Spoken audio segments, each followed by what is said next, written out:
I am Curran Bhatia speaking to Jonnie Rice, who, of course, was successful last weekend in the rematch against Michael Coffie. Jonnie, how are you doing, my friend? Oh, I'm doing excellent. Like I said, I feel extremely relieved. It was a very tough fight.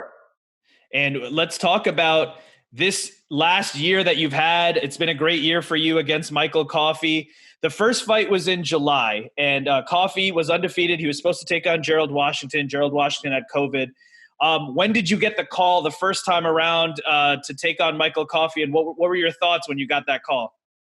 I really got the call about 4 days before the actual fight, but I was already in the gym training. I was already kind of aware that I could be an alternate just in case one of those guys did end up getting, COVID, which I was hoping no one did. I want the best in health and well for everybody. So I was just in the gym regularly like I always would be, or try my best to be. So hey, if I had to fight, I was ready to fight.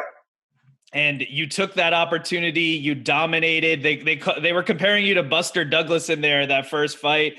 What did you feel like in that fight? I'm sure you embraced that underdog mentality going up against an undefeated opponent at the time. I mean, you have to always embrace where you are. You know what I mean? So yeah, I knew I was an underdog. I knew that no one had me winning. Even Vegas had me 10-1 underdog. But you don't see what's behind the scenes. You know what I mean? So I had lost to Effie Joppa. So rightly so, it was cool to count me out. But I had went to Miami, trained with Philip Hergovic, came back to Vegas refreshed, you know what I mean? So I'm like, hey, we ain't holding back no more. It's sink or swim. I'm going to fight my behind off, you know what I mean, no matter what. So that's the mentality I went into the ring with. And you certainly did that on that night in July. You shocked the heavyweight division. You beat Michael Coffie, who, as we said, had never lost before. You knocked him out. It was a stoppage win in the fifth round. So the rematch was on January 1st, last weekend. And we were looking at when you weighed in for the first fight, 268 and a half pounds. Fight two, 283 and 3/4. So what happened there with the weight between fight one and two? Whew. Let me tell you. Okay, so I started training harder. I ran harder. I did lift more weights. You know what I mean? I can honestly say that Christmas and Thanksgiving, I might have ate a little too much, but not sloppily, but I might have ate a little too much. And I didn't make up for that by you got to work extra hard to drop your weight back down. But I promise you, I did do all of my training, like the cardio, the weightlifting. I'm a lot stronger. So I did gain some muscle. But that 15 pounds definitely did hinder me. I would never allow that to happen. I don't care what's going on. And I can say that, I'm relieved because I could have easily lost because of that 15 pounds because I felt it very early. And that can certainly happen. I think it happens to all of us during the holidays, right? Spending time with family and having some big meals and things like that. So I appreciate your honesty on that. Was it a situation, because we've seen this other times, especially like in the heavyweight division, someone has a big upset, like Andy Ruiz comes to mind, right? When he first beat Joshua, and then he got a lot of attention. He was partying more, celebrating more, and he kind of wasn't training as hard for the rematch. Was that part of it too? Like you had overcome Coffie once. Did you take your foot off the gas a little bit in terms of training?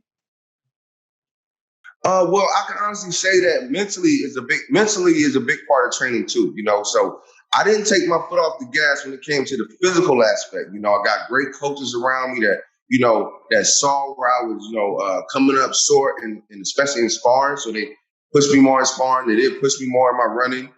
Mentally though, even though you're there doing the training, you can get overconfident.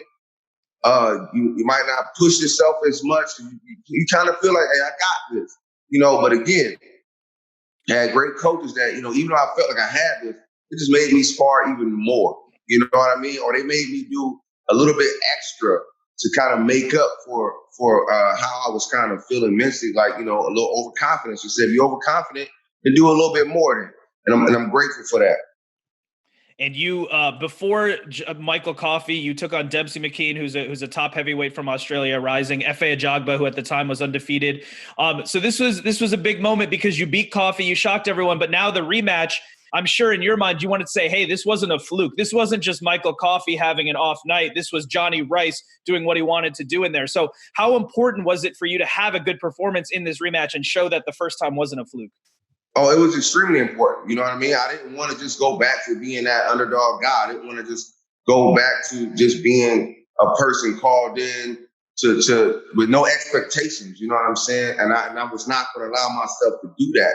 You know, every time you step into that ring, you got to step in there to prove yourself. You know, you got to step in there to show your growth.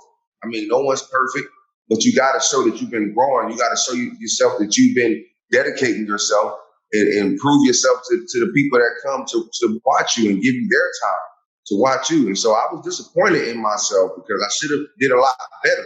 I'm just relieved that I won. You know what I mean? And so it's always important because it would have been devastating if I had lost.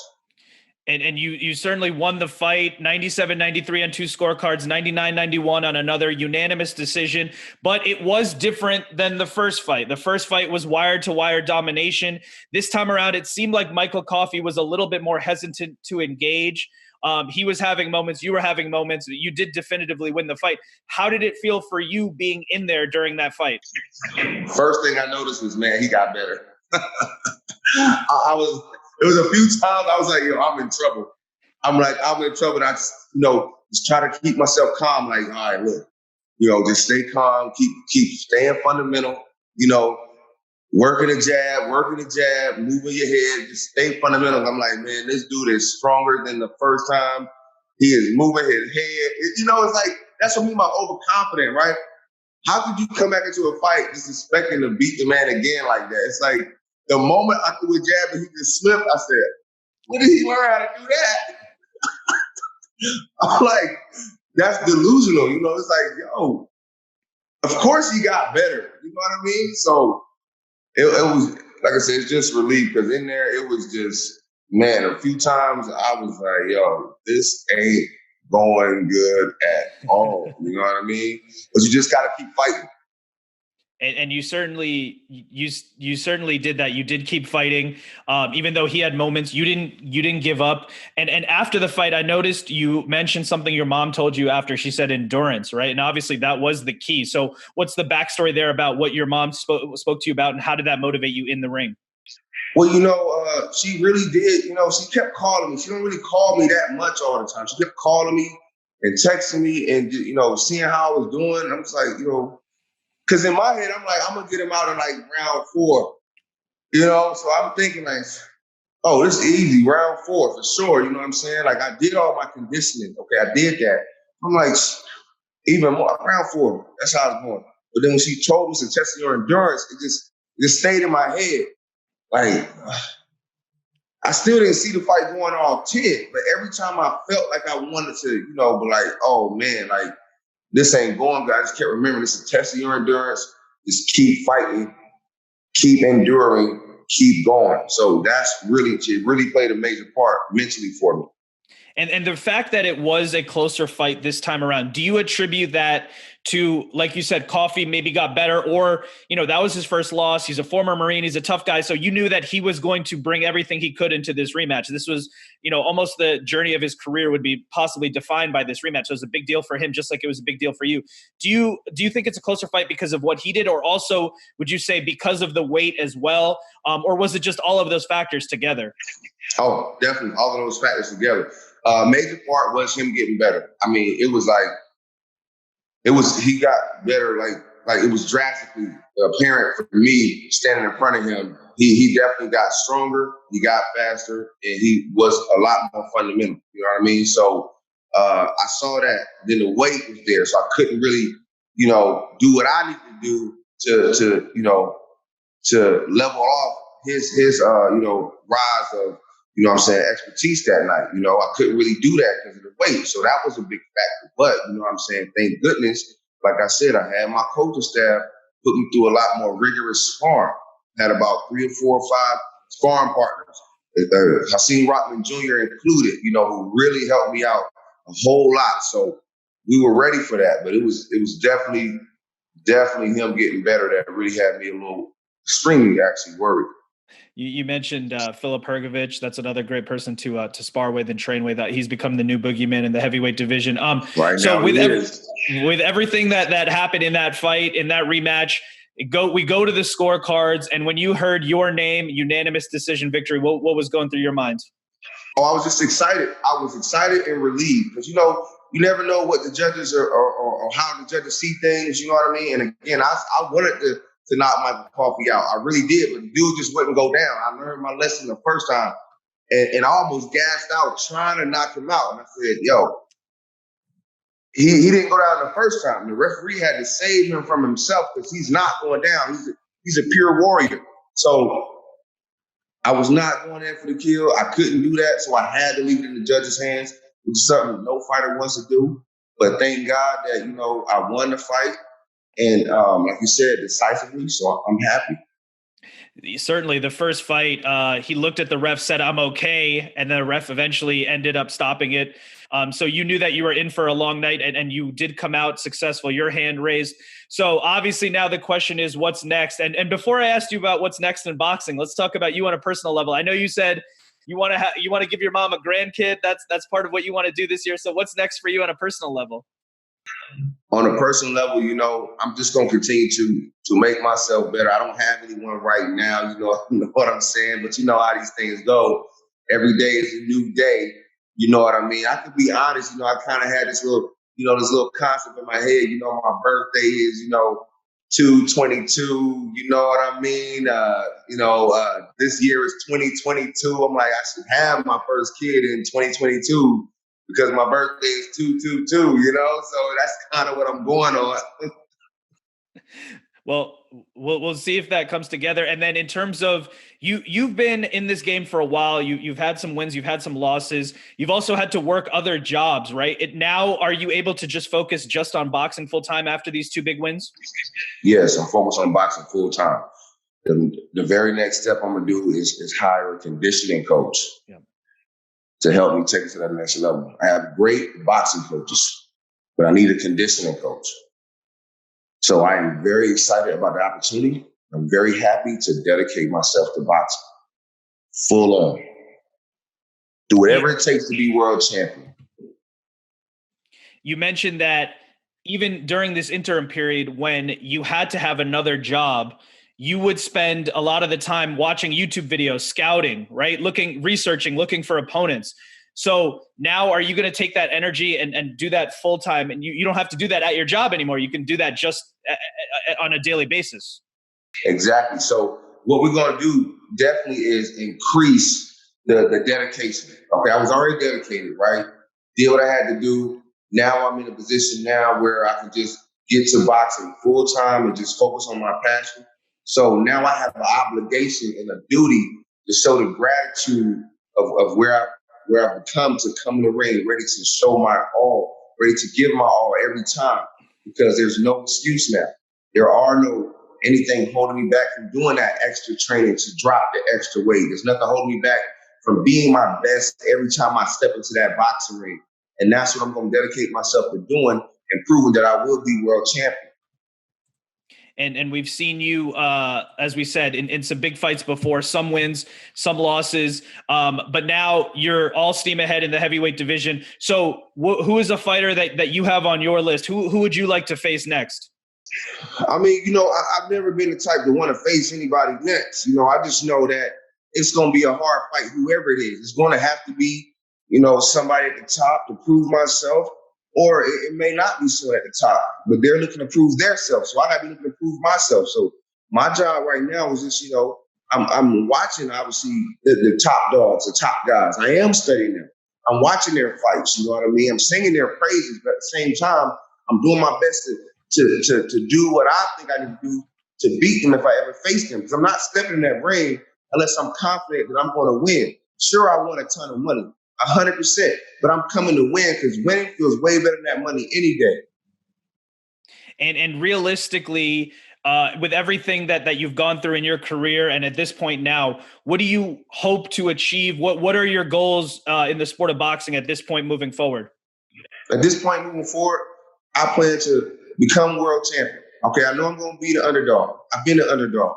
Hell, you guys compared me to Buster Douglas. He was 42-1 underdog. Hell, I was just 10-1. You feel me? So it can be done with complete dedication and focus, and again, surrounding yourself with the right people. Remember, I've been in this boxing game for a long time. I do believe that I have the intellect to put myself around the right people to be successful. And so that's what I have to do. And now, like I said, I'm in a position to just focus on boxing. If I want to go to the Bay Area and train with Tony Yoka, I can.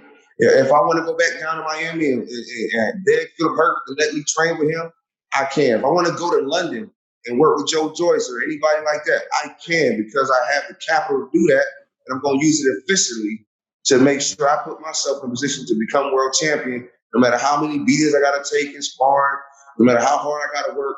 That's what I plan to do. You were the underdog and you had success. People were counting you out and you proved them wrong. I'm just wondering if you have any words of encouragement to people who might be listening to this, who may be underdogs in their own journeys, in their own way, in other parts of life, and what was able to work for you and how you were able to be successful, and things that people could take for their own journeys. Well, the biggest thing you need to do is always keep an open mind. You know what I mean? And when you keep that open mind, meaning you do hear people that criticize you, you also going to hear people that uplift you. You know, you keep that open mind, you take the good, you leave the bad. Okay. You also have to be honest with yourself, and you do constant self-evaluation. So if someone tells me, hey, you're the underdog for this fight, I want to say, hey, I already know that. You know what I mean? So it's almost like there's really nothing you can tell me that I don't already know. So I'm always trying to prove myself to myself, and I also prove myself to you, because I'm focused on me right now. I'm focused on becoming a better me. So if you say something that helps me, guess what? I'm going to listen to it. If you say something that I feel like goes against what I'm trying to do, I'm going to discard it. You know what I mean? So you got to protect yourself. You got to believe in yourself. And if you don't believe in yourself, that just means you need to work harder for you to even start to believe in yourself before you can get someone else to believe in yourself. Because a lot of times we say to ourselves, hey, I can't win because I didn't do this. I can't win because I didn't do that. Okay, so you go and you do those things. Then when you're doing those things, you start to feel like, hey, I can win. And I'm a strong believer in setting goals. Sometimes you're not going to be that good early. Like if I want to go run a mile in 10 minutes, first I got to run that mile in 20 minutes. You see what I'm saying? So I tell people like this, just try your best to be logical. Try your best to understand and set small goals and constantly grow. You're not that good yet, then grow to become better. And well said. And just to kind of close it out, I'm just curious about your perspective, because looking at your story outside looking in, it would seem that 2020 was a tough year. Obviously, the global pandemic that everyone dealt with. You were knocked out by Dempsey McKean in the final round in March. You lost to Efe Ajagba in September. When you look back at that time, and then you look at almost a year later and where you're at now, I mean, is it night and day? And how are you able to kind of overcome where you were at there to get to where you are now? Well, like I said, it's about self-evaluation. You know what I mean? I had to look at the fight. Hey, why did I lose to Dempsey McKean? Okay, it was very close. What was my weight? I was like 280 something. So I was a little overweight. You know what I mean? In the ring, did I do everything I could to possibly win? I feel like in the final stretch, I did not. I didn't listen to myself, or I held back a little bit, okay? What happened with Efe Ajagba? Kind of in there, very freaking scared of his power, kept fighting, kept trying my best to, get past that fear, because, it's okay to have fear, but you got to have courage to move past that fear. So I'm battling that. I'm definitely worried. I mean, I'm not unenlightened. I know this dude hits like a truck. So, of course, I'm a lot more hesitant. But then after that fight, I'm like, yo, you're losing these fights because you're too hesitant. So that's the self-evaluation. You're losing this fight because you're not just putting it all on the line, taking that risk. You're in there, so let's fight. Let's see what happens, sink or swim. So you take that concept and you apply it when you go in there with Michael Coffie. So remember, you're going to fail, but you don't have to keep failing. You know what I mean? You got to learn from your failures so you can grow and elevate. And so when I went and fought Michael Coffie, I'm like, look, we're not holding back. We're not being hesitant. We're going to sink or swim. We're going to leave it all in the ring and move on. And it just so happens that that mentality allowed me to be successful and win both times. That's certainly what happened. It was a great 2021 and now a start to 2022. Just to close it out, people listening to this, where can they follow you? Where can they follow your journey and keep up with you on social media and elsewhere? You can follow me on Forever Jonnie Rice Instagram, Forever Jonnie Rice, because I believe that we all got to be forever young and beautiful. You know what I mean? So Forever Jonnie Rice on Instagram, Forever Jonnie Rice on TikTok, Forever Jonnie Rice on Twitter with just the number 4, I'm here. You can follow me anywhere, and we're going to all get to the top. Do whatever it takes. Self-evaluation and growth. Jonnie Rice, I want to thank you so much for the time. Congratulations again on your big rematch victory to start off the new year. Looking forward to seeing what you do next, and thank you so much. Hey, we're going to be ready for the hardest fights. You know what I mean? I'm dedicated, fully training, no excuses. Thank you so much.